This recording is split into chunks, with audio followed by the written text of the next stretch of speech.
നമസ്കാരം. കഴിഞ്ഞ ഒരു ദിവസം ഞാനൊരു വീഡിയോയിൽ കുട്ടികളൊക്കെ വിദേശത്തേക്ക് പോയി കഴിഞ്ഞാൽ വിവാഹം കഴിക്കാറില്ല, പ്രത്യേകിച്ച് പെൺകുട്ടികൾ വിവാഹം കഴിക്കാറില്ല എന്ന് പറഞ്ഞൊരു വീഡിയോ ഞാൻ ചെയ്തപ്പോൾ അതിന് ഒരുപാട് ആളുകൾ എനിക്ക് പേഴ്സണലായിട്ടും അല്ലാതെയൊക്കെ മെസ്സേജസ് അയച്ചിട്ടുണ്ട്. അത് ഭൂരിഭാഗം പെൺകുട്ടികൾ തന്നെയാണ്. അതിനെന്താണ് അത് നിങ്ങൾ ആ വീഡിയോ ചെയ്ത് ശരിയായില്ല എന്നൊക്കെ പറഞ്ഞ് പല രീതിയിലൊക്കെ എനിക്ക് മെസ്സേജ് അയച്ചു. അപ്പം ഞാൻ അവരോടൊക്കെ ചില കാര്യങ്ങളൊക്കെ അറിവ് ചെയ്തെങ്കിലും കോമൺ ആയിട്ട് ആൾക്കാർക്ക് തോന്നിയ ഒരു സംശയം ഒരു വീഡിയോ കൂടി തന്നെ ക്ലിയർ ചെയ്യണമെന്ന് എനിക്കൊരു ആഗ്രഹമുണ്ട്. ഞാൻ ഒരു ഒരു 2 മാസം മുമ്പാന്ന് തോന്നുന്നു എന്നെ ഒരു പ്രായമുള്ളൊരു സ്ത്രീ വിളിച്ചു. ഒരു 66-67 വയസ്സുള്ള ഒരു സ്ത്രീ എന്നെ വിളിച്ചു. അവനോട് സംസാരിച്ചപ്പോൾ പറഞ്ഞു കഴിഞ്ഞാൽ അവർ നോർത്ത് ഇന്ത്യയിൽ ജോലി ചെയ്തുകൊണ്ടിരുന്ന ആൾക്കാരാണ്. അവരുടെ ഭർത്താവ് ഒരു ചെറിയൊരു വീട്, അതിനോട് ചേർന്ന് ഒരു ടെക്സ്റ്റൈൽസ്, അതിനോട് ചേർന്ന് കുറച്ച് തയ്യൽ പരിപാടികൾക്കുള്ള സെറ്റപ്പൊക്കെ ഉണ്ടാക്കി. അപ്പോൾ ഇത് ഇവരുടെ പേരിലാണ്, ഈ സ്ത്രീയുടെ പേരിലാണ് ഈ വസ്തുവൊക്കെ മേടിച്ചതും വീട് വെച്ചതും. ചെറിയൊരു വീടാണെന്ന് പറഞ്ഞു, അത്യാവശ്യം ഒരു ഫാമിലിക്ക് കഴിയാനുള്ള വളരെ പരിമിതമായ രീതിയിൽ. കാരണം പ്രത്യേകിച്ച് ഈ ബോംബെയിലൊക്കെ ഉള്ള ആൾക്കാരുടെ വീടൊക്കെ അറിയാമല്ലോ, വളരെ ലിമിറ്റഡായിട്ട് കഴിയുന്ന ആൾക്കാരാണ് അവരൊക്കെ. എപ്പോഴും സൗകര്യത്തിൽ മിതമായ രീതിയിൽ അവർ ജീവിക്കുന്ന ആൾക്കാരാണ്. അപ്പോൾ അങ്ങനത്തെ ഒരു വീടും അതിനോട് ചേർന്ന് ചെറിയൊരു ടെക്സ്റ്റൈൽസ്, ഒരു 2-3 ആൾക്കാർക്ക് ഇരുന്ന് തയ്ക്കാൻ പറ്റുന്ന രീതിയിലുള്ള ഒരു മിഷനറി ഒക്കെ വെക്കാൻ പറ്റുന്ന ഒരു സ്ഥലവും, അതാണ് അവരുടെ പ്രോപ്പർട്ടി.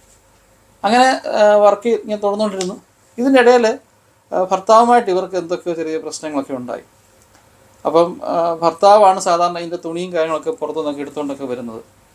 അങ്ങനെ ബിസിനസ്സൊക്കെ നല്ല രീതിയിൽ നല്ല ഡെവലപ്പായി, നല്ല രീതിയിൽ തന്നെ പോയി.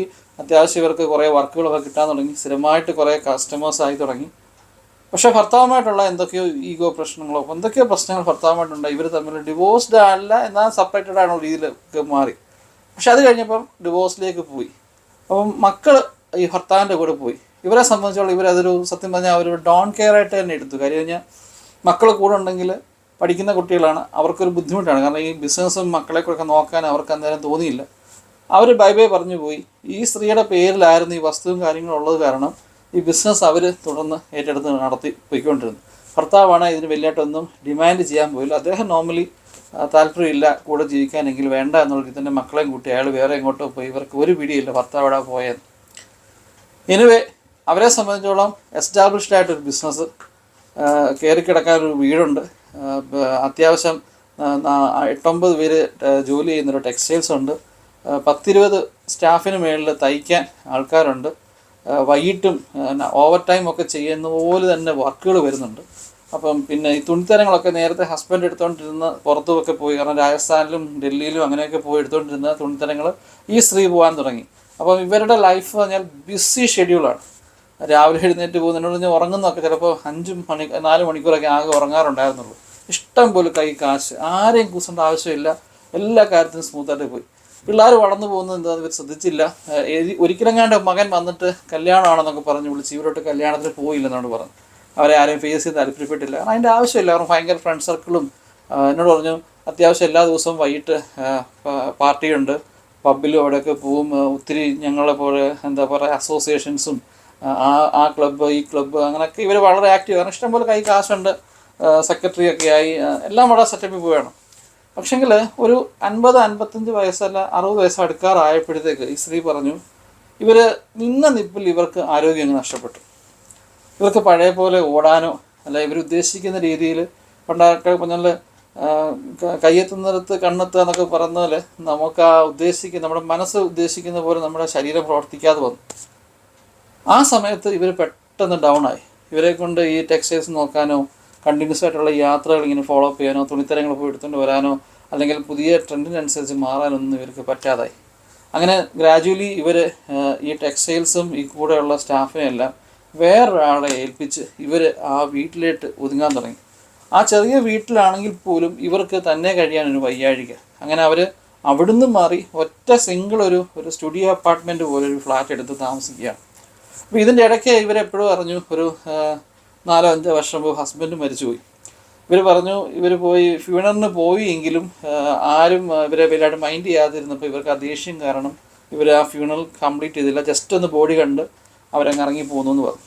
എന്നോട് പറഞ്ഞത് ഇപ്പോൾ അവർക്ക് 56 67 വയസ്സ് സംതിങ് ഉണ്ട്. ഒരു മനുഷ്യനില്ല.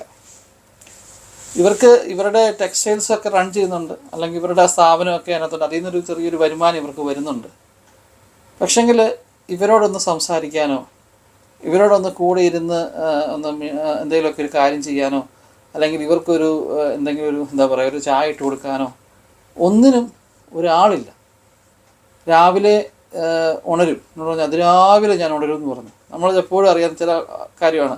ഡ്യൂട്ടി ഉള്ള ദിവസം നമ്മൾ ഉണരാൻ താമസിക്കും, അവധിയുള്ള ദിവസമാണെങ്കിൽ രാവിലെ ഉണരുകയും ചെയ്യും. ഇത് തന്നെ ഇവർക്കും അവസ്ഥ. അതിരാവിലെ ഉണരുമെന്ന് പറഞ്ഞു. അതിരാവിലെ ഉണർന്ന് വളരെ വൈകിയാണ് ഉറങ്ങുന്നത്.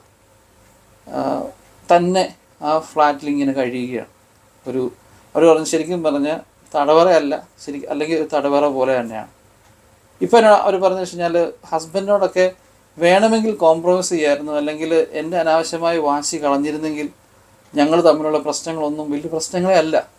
അതായത് അവർക്കൊരു 35-40 വയസ്സിൽ അല്ലെങ്കിൽ 35-40 വയസ്സിലൊക്കെ ഇവരും ഹസ്ബൻഡും തമ്മിലുള്ള വഴക്കുകളൊക്കെ ഇന്നിപ്പോൾ 65-ാമത്തെ വയസ്സിൽ അവർ തിരിച്ച് ഓർക്കുമ്പോൾ അതൊക്കെ ഒരു വലിയ വഴക്കായിരുന്നു എന്ന് ഇപ്പോൾ അവർക്ക് തോന്നുന്നുണ്ട്. അന്നെടുത്ത ഒരു തീരുമാനം.